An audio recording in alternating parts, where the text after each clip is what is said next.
I finish just by saying this. War is an easy thing to talk about. There are not many people of the generation that remember it. The right honourable gentleman served with distinction in the last war. I never killed anyone, but I wore uniform.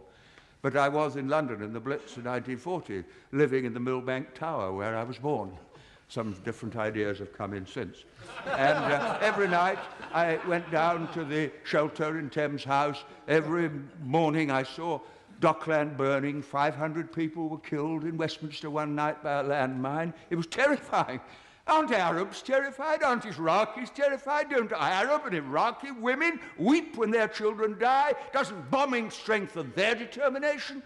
What fools we are to live in a generation for which war is a computer game for our children and just an interesting little Channel 4 news item. Every member of Parliament tonight who votes for the government motion will be consciously and deliberately accepting the responsibility for the deaths of innocent people if the war begins, as I fear it will. Now, that's for their decision to take.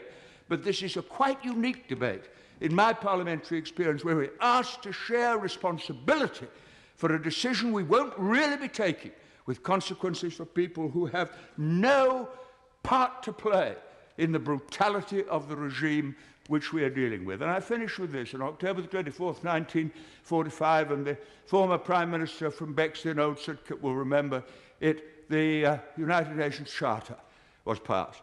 And the words of that charter etched into my mind and move me, even as I think of them. We, the peoples of the United Nations, determined to save future generations, succeeding generations, from the scourge of war, which twice in our lifetime has caused untold suffering to mankind.